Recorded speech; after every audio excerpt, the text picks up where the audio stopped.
Welcome to the Small Business Minute. Today's topic is the goose that laid the golden egg. There was once a countryman who possessed the most wonderful goose you can imagine. For every day when he visited the nest, the goose had laid a beautiful, glittering golden egg. The countryman took the eggs to the market and soon began to get rich. But it was not long before he grew impatient with the goose because she gave him only one single egg a day. He was not getting rich fast enough. Then one day, after he had finished counting his money, the idea came to him that he could get all the golden eggs at once by killing the goose and cutting it open.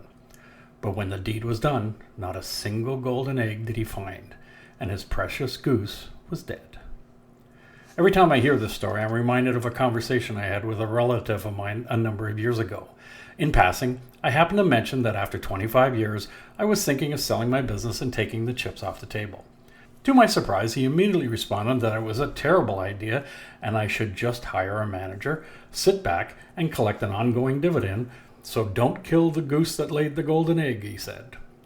Now, this is a fine idea in theory. However, as we all know, many theories are good only until they're put into practice.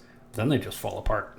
What really set me back with his theory was that he had never come close to risking his future on anything remotely entrepreneurial. He had a secure position and a bulletproof pension. That is far different than the life of an entrepreneur. As owners, we deal with far different issues than being a corporate manager. We don't have the luxury of having an HR department to handle hiring and discipline issues, nor do most of us have a CFO to manage cash flow, payables, and receivables. No, we tend to do it all. In addition, we carry the burden of our family and their employees' future on our shoulders.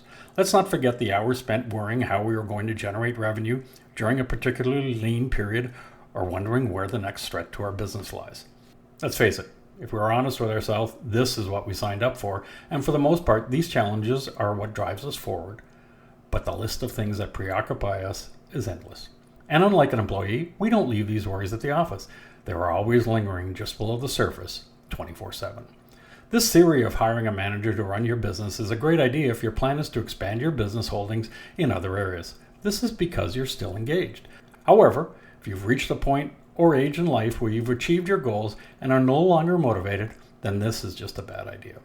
For many of us, we have built our companies up over several years, and any success we've enjoyed is a result of keeping an eye on the critical metrics of our enterprise. Turning everything over to a stranger in the hopes they will be as diligent as you have been is a bit of a stretch. Of course, if you've built a large enterprise and have the luxury of professional managers in place, then stepping away may work. But this is not the reality of most small businesses. No, it's never as easy as just walking away and have someone send you a check every month. There's just too much at risk. When you consider that most small business owners have upwards of 80% of their wealth tied up in their business, you'll certainly need to stay engaged in some manner, lest you wake up someday only to find your business wrecked on the side of the entrepreneurial highway.